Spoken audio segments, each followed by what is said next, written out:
Hey guys, I hope that you had a fantastic week. This is Ramirez Romeo Harp, and this is Divine Wisdom.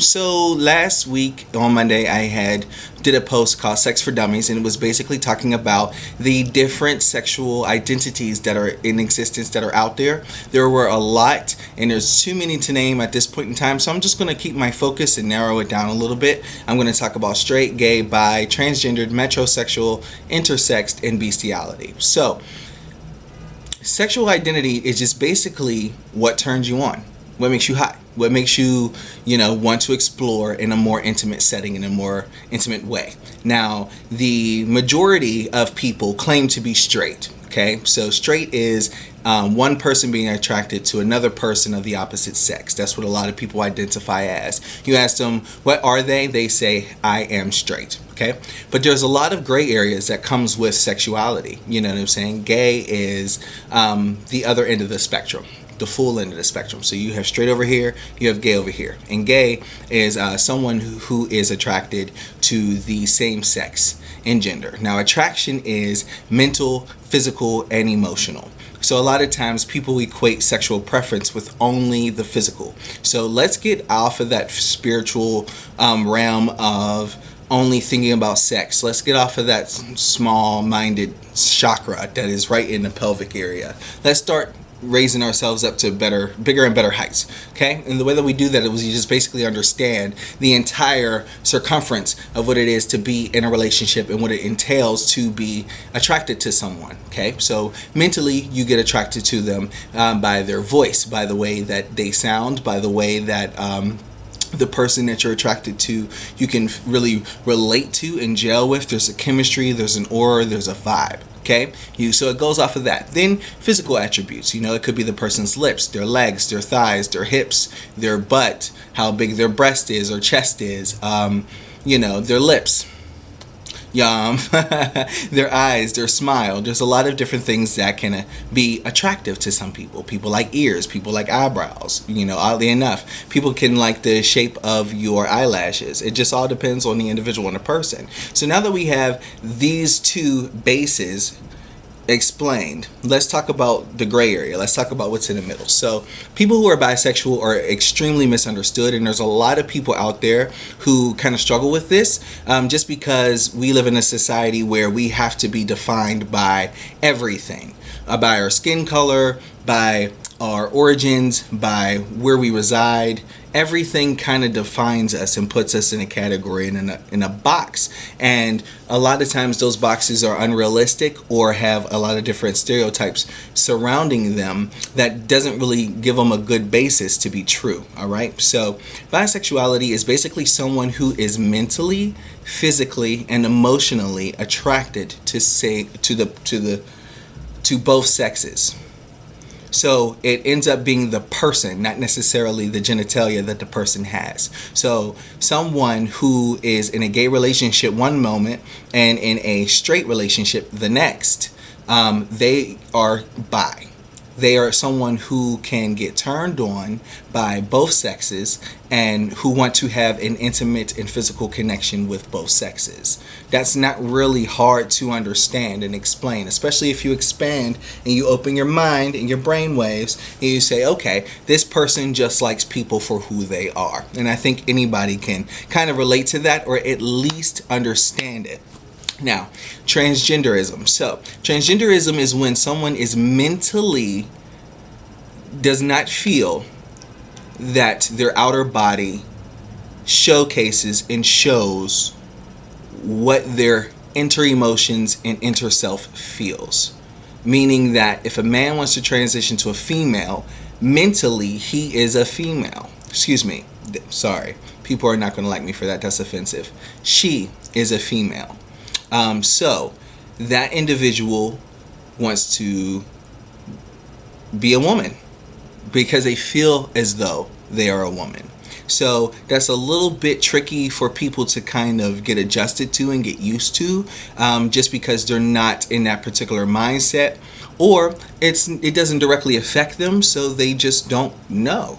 And a lot of times people are phobic about things that they don't know. You are always scared of the unknown. What is it? Fear of the unknown. So the general catalyst for people who are transgendered is just that they don't feel like their outer selves reflect who they are on the inside.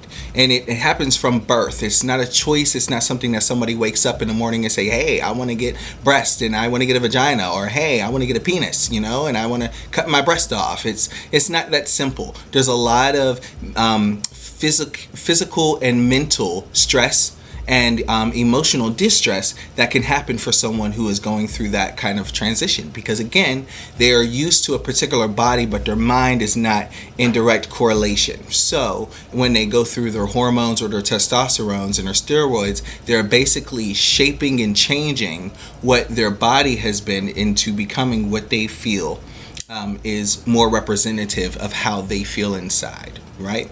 So again, for those who are not really open-minded about it, you know what I'm saying, just kind of educate yourself a little bit, and because they're people too, and we need to respect all people, especially human beings. If you can speak, you should be respected to some degree. You know what I'm saying? We are kind of on the same level. Now let's talk about metrosexuals. Okay, so metrosexuals is basically this idea of anything that is masculine, however, has feminine traits. Okay, so someone who uses product lines to take care of their face, such as a mask, or they may get their eyebrows shapened, or they may go get their feet done, or their nails done. I call that being clean, and wanting to put your best foot forward. However, of course, with everything there has to be a label and a kind of category. So I want to explain to people who are very pseudo-masculine and people who are, tough as nails and, man's man and all of this. If you clip your toenails, that's a metrosexual act. If you shave, if you get your hair cut, that's a metrosexual act. If you wear tight shirts to show off your physique because you work out a lot, that is a metrosexual trait. If you wear maybe some scented kind of fragrance and you put it on your body, that's a metrosexual act. If you use a lot of products within your hair to make sure that you're okay, then that's a metrosexual act. Okay? Doesn't mean that you're gay, doesn't mean that you're straight, doesn't mean that you're bi, doesn't mean that you're tri, doesn't mean that you're multisexual. It just basically means that you like to look good and like to look your best.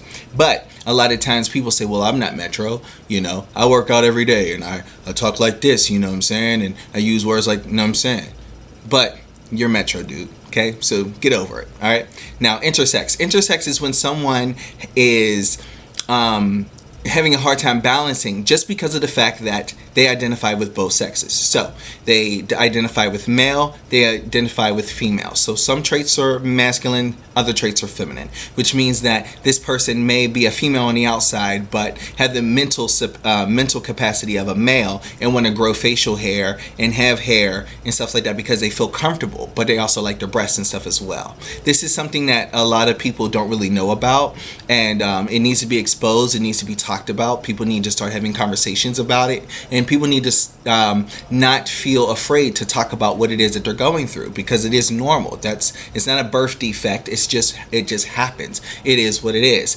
This individual may have both sets of genitalia, and they may not. It just all depends on their genotype and, their makeup. Now, bestiality is the last one I'm going to talk about. Now, I'm not going to put any of my own personal opinions to it. This is something I will never try, something that I don't think is natural for me because it doesn't involve two human beings, but it's basically when someone is attracted to bestiality, similar to objectum sexuality, which is basically people who are physically attracted to objects. Go figure. So the thing is that when it comes to an animal, I didn't do much research on this just because I couldn't get my head around the idea of wanting to be physically involved with an animal. That to me is just a little out there. And I'm very open-minded about a lot of things. However, I have my limits, I think, just like everybody else. And even though I can be freaky and I can be in some freaky shit, it doesn't mean that I want to be, licking on a cat. You know what I'm saying? When there's actually a female who has a vagina. You know what I'm saying? Or like, you understand my point. I mean, that's something that if you know somebody who is into that and someone who wants to do that, then again, I guess to each his own. It's illegal. Just let them know that. You know what I'm saying? By being physically involved with a pig can land you in jail. Being impaled by a horse can kill you. I mean, that's a ton of weight, and horses are nothing but muscle. So the penile size for a horse may be 14 inches. Okay, great. So I understand that you're a size queen or a size whore. I get it. So find someone with a monster. You know what I'm saying? They have porn for that. So those men who are extremely well endowed, find them, seek them. They probably have a Twitter somewhere or a social media account somewhere, and you can be able to get your fixes that way rather than dying, trying to get good old Bessie to bang your back out. That's just, but again, that's my opinion, and I'm trying to keep an open mind. It's just that I have limits, and when I read that and I started doing a little bit of research about it, I was very freaked out. Let's just say that. I mean, I grew hair. Yeah, you know what I'm saying, and it takes me at least about 3 weeks just to grow a mustache, so you can only imagine. But anyway, that's Divine Wisdom, that's sexuality. I hope that you guys enjoyed the blog. If you have any questions for me, please comment below. And also make sure that you check out the next blog that'll be hitting the airways pretty soon. Peace and love, and I will talk to you all soon. Bye.